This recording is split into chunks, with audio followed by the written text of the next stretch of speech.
Assalamualaikum warahmatullahi wabarakatuh. Ini kita akan membahas tentang Gus Dur dan Wahid Hasyim. Selama beberapa bulan pertama, Gus Dur dan Wahid Hasyim tinggal di hotel yang berada di Menteng. Ingatan Gus Dur itu, setiap pagi sang ayah selalu mengatur dirinya ke sekolah dasar yang letaknya tidak terlalu jauh dari tempat tersebut. Kemudian tugasnya itu tak pernah diberikan kepada pembantu rumahnya. Kemudian Wahid Hasyim adalah seorang tokoh yang sederhana, juga sabar dan tidak suka repot-repot. Kemudian bagi teman-temannya dinilai dia seorang yang bergurau, selalu berusaha agar kesulitan menjadi lebih mudah daripada sebenarnya. Wahid Hasyim adalah seorang ayah yang penuh kasih sayang, hanya saja ia jarang berbicara dengan anaknya. Bagi Gus Dur, muda sayang ayah itu tampak serius.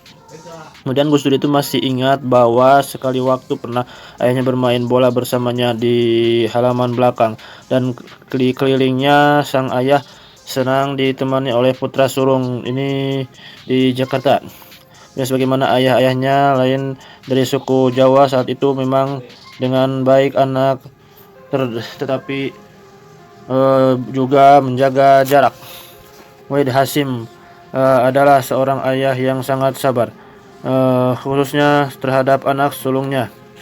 Menurut sang saudara yang lebih tua, Gus Dur itu adalah anak yang tumbuh subur dan juga tidak bisa ditekan. Ia sering menunjukkan kenakalannya. Kadang-kadang demikian kata mereka, ia sering diikat sikat tambang di tiang bendera, diikat dengan tambang di halaman depan sebagai hukuman bagi leluconnya yang juga jauh dari sikapnya dari kurang sopan.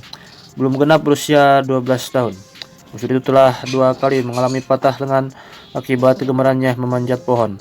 Pertama-tama lengannya patah karena dahannya yang diinjaknya itu patah.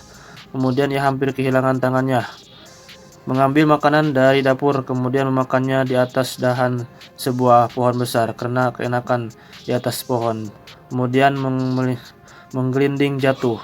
Nah, disitulah ingatan Gus Dur. Kala itu ia mengalami patah tulang sehingga tulang lengannya juga itu menonjol. Dokter pertama yang merawat tulang lengannya yang patah ini khawatir ia mungkin akan kehilangan tangannya. Karena tindakan cekatan dokter, tulang yang patah itu dapat bersambung kembali, tetapi pengalaman ini hampir pengaruh terhadap dirinya karena Gus Dur muda tetap kurang dalam berhati-hati selama ia tinggal di Jakarta. Kemudian ayahnya banyak mempengaruhi pemimpin-pemimpin dan mahasiswa-mahasiswa dan tokoh-tokoh lainnya juga. Sekelompok orang bertemu secara teratur di rumahnya. Kemudian termasuk seorang anak muda serius namanya Munawir Sazali. Kemudian Wahid Hasyim tidaklah serius penampilan.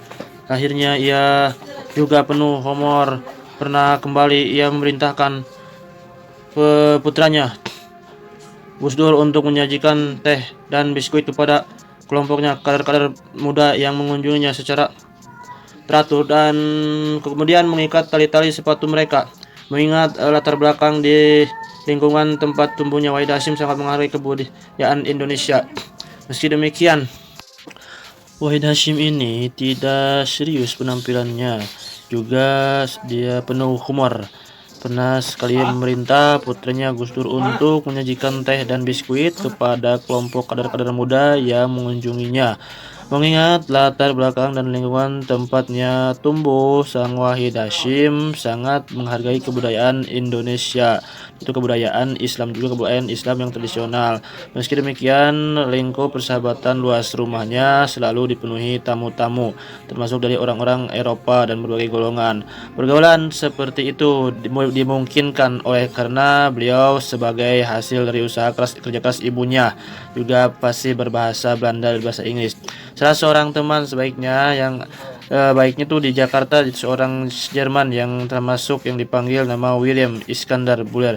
Kemudian Wahid Hasyim mengiring Gus Dur selepas sekolah ke rumah Buller sepanjang sore. Gus Dur mulai mencintai musik dan khusus Beethoven. Kemudian Gus Dur terpesona oleh musik Beethoven sejak hari pertama ia mendengarnya lewat gramofon Buller. Wahid Hasyim itu meskipun sang ayah adalah seorang kosmopolitan yang menguasai beberapa bahasa asing, kemudian rumahnya dipenuhi dengan buku-buku, namun cita rasa musik terbatas pada lagu-lagu tradisional dan baca Quran. Ia tak pernah juga menyamari cita rasa musik Buer. Meskipun demikian, ia merasa senang karena Buer dapat mengajar putra sulungnya agar menjadi menyenangi musik. Ketahuilah secara luas bahwa Buller adalah seorang homoseksual, namun Wahid Hasyim sendiri tidak mau akan hal itu. Memang dia tak peduli, meskipun Gus Dur tidak ingin menceritakan kepada ayahnya tentang hal-hal buruk. Ya, kemudian Buller itu dan piringan hitamnya telah membawakan kepada Gus Dur suatu dunia musik yang baru, tidak mau kehilangan dunia berini. Wahid Hasyim juga seorang menteri dan terkenal di kalangan pemerintah. Akan tetapi putranya Gus Dur tidak pernah bersekolah di sekolah yang elit biasanya dimasuki oleh orang anak-anak pejabat. Ayahnya pernah menawari Gus Dur untuk masuk sekolah elit, tetapi ia menyukai sekolah-sekolah biasa. Sekolah-sekolah elit membuat tidak betah. Gus Dur pendidikan dasarnya di Sekolah Dasar Kris Jakarta, mengikuti pelajaran di kelas 3 dan kemudian di kelas 4 tetapi kemudian pindah sekolahnya dasar ke Mataram Pertiwi, terletak di dekat rumah keluarga mereka yang baru di Mataram, pusat Jakarta. Kemudian, pendidikan Gus Dur sepenuhnya bersifat sekuler. Tentu saja ia telah mempelajari bahasa Arab. Kemudian sejak kecil belajarnya bahasa Arab dan mempunyai pengetahuan membaca Al-Quran dengan suaranya yang keras. Lalu setelah beranjak remaja, ia juga belajar bahasa Arab sistematik. Saudara-saudaranya mempunyai keinginan yang cukuplah mengenai di Mataram.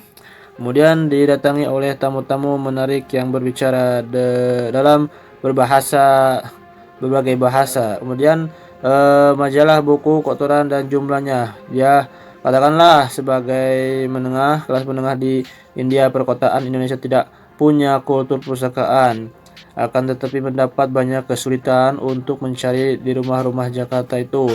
Keluarga-keluarga tersohor di Jakarta, perpustakaan pribadi besar rumah Wahid Hasyim itu di Mataram, ada pengecualiannya. Tersebut banyak surat kabar yang diterbitkan oleh orang-orang Katolik. Kemudian selama bertahun-tahun tinggal di Jakarta, Gus Dur sering berada bersama ayahnya dan sering menemani pergi ke pertemuan-pertemuan. Anak-anak dianjurkan untuk membaca apa saja yang mereka sukai dan kemudian secara terbuka ya. Kemudian ide-ide mereka itu yang ditemukan. Wahid Hasyim juga merasa frustasi melihat sempitnya cakrawala pikiran banyak santri dan oleh karena itu berusaha agar anak-anaknya tumbuh. Kemudian Wahid Hasyim ini bahwa mencintai masyarakatnya, sering merasa putus asa melihat cepatnya pikiran yang mengekang masyarakat ini. Wahid Hasyim sebagai Menteri Agama bertanggung jawab untuk mengorganisasi perjalanan haji di tahun 1991. Sebagai Menteri Agama, ia merasa terganggu oleh sikap tergantung dan manja pada kementerian, akan tetapi ia cenderung tidak mau terganggu oleh apa saja yang tidak dapat dikendalikan. Setelah bertahan menjadi Menteri Agama, Wahid Hasyim kehilangan jabatan itu dalam salah satu pergantian menteri dan sering terjadi pada periodenya. Kemudian celakanya tahun haji itu terdapat banyak kesalahan dalam pengaturan perjalanan haji di Indonesia. Beberapa ribu calon jemaah haji tidak dapat pergi ke Mekah. Kemudian situ ini menimbulkan mosi tidak percaya DPR terhadap Wahid Hasyim, namun tak ada gunanya untuk mencoba meningkatkan reputasinya. Kemudian Wahid Hasyim yang selalu berusaha untuk dapat mungkin mengajak putranya ini bersama. Oleh karena itu Wahid Hasyim pun senang hati melepaskan jabatan dari menterinya. Banyak orang-orang dari itu jengkel. Wahid Hasyim juga menunjukkan ciri khas ia yang kami kecewa karena Gus Wahid tidak lagi duduk di kabinet. Ada kelompok-kelompok orang yang begitu. Tak ada gunanya merasa kecewa, jawab Wahid Hasyim. Masih bisa duduk di rumah saya, ada beberapa kursi dan sebuah dipan panjang yang nyaman. Saya tinggal memilih. Lanjut Wahid Hasyim tapi yang merasa kecewa karena pemerintahan tidak lagi menggunakan pemimpin yang kita pilih itu. Kalau pemerintah tidak memperoleh kemaslahatan dari diri saya, maka saya akan mendapatkan kemaslahatan ini untuk diri saya sendiri. Nah, kemudian bertahun-tahun tinggal di Jakarta, dia tuh bersama ayahnya menemani pertemuan-pertemuan. Dia juga dapat menyaksikan bagaimana ayahnya hidup di dunia tersebut. Wahid Hasyim selalu berusaha untuk mungkin mengajak putranya bersama. Kemudian sang ayah merasa senang ditemani oleh putranya itu, juga karena hal ini dianggap merupakan bagian terpenting dari pendidikan anak itu. Kemudian di tahun 1953, pada hari Sabtu 18 April, Gus Dur berpergian menemani ayahnya untuk suatu pertemuan NU yang ada di Sumedang. Sebelah itu Tenggara Jakarta yang terdapat dengan mobil dalam waktu beberapa jam. Kemudian menuju kota Bandung yang berliku-liku melalui pegunungan berapi yang menjadi punggung Pulau Jawa.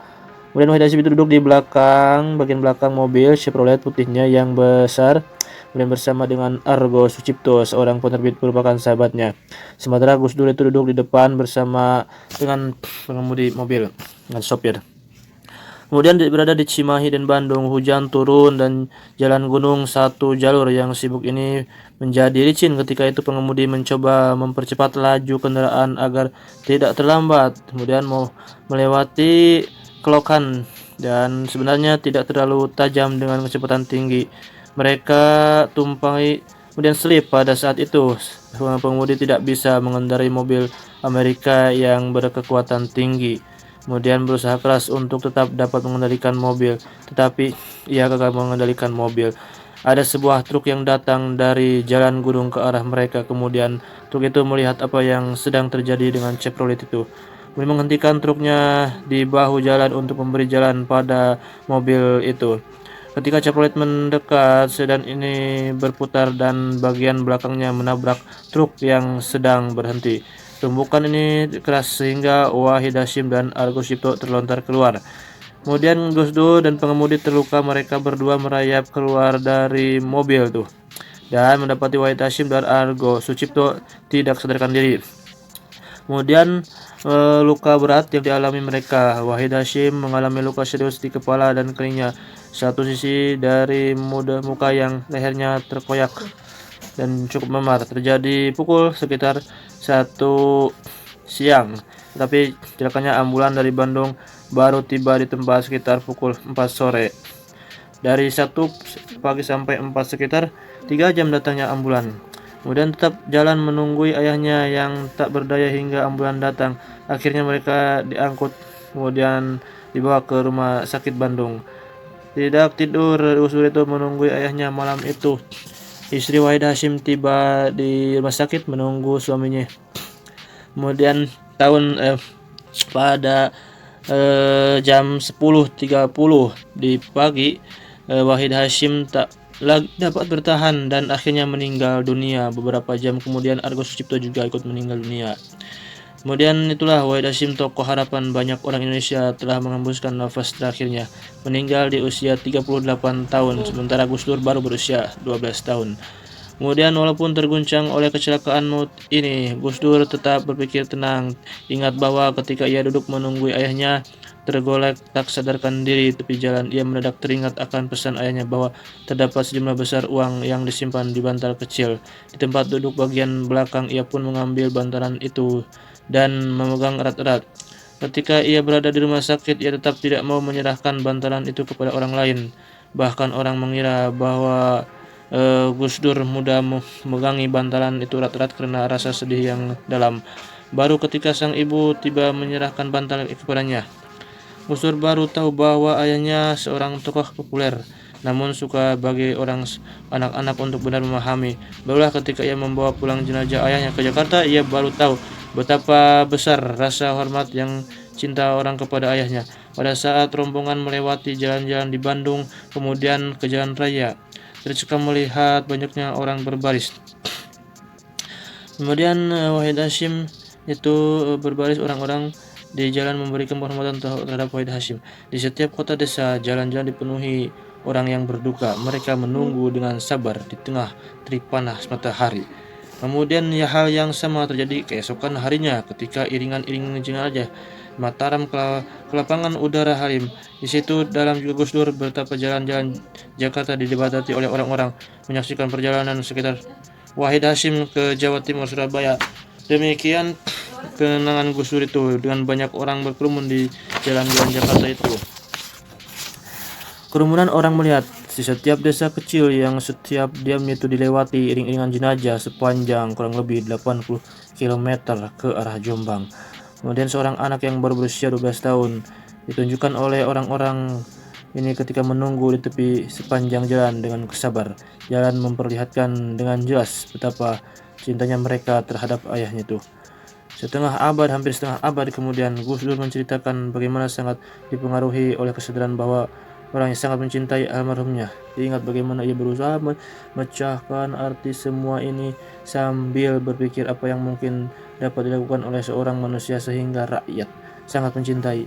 Apakah apa prestasi itu lebih baik dalam hidupnya? Kenangan yang pahit namun manis tak terucap dan tak lupakan oleh Gus Dur.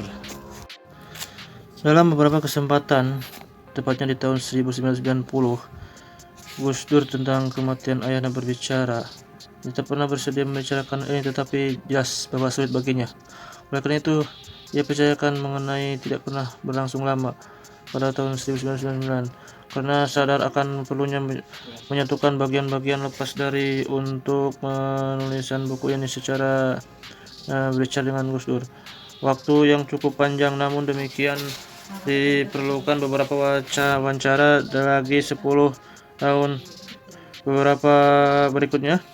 Kemudian terbangun gambaran yang terlengkap, paling menyentuh hati dibandingkan hal-hal yang berbicara.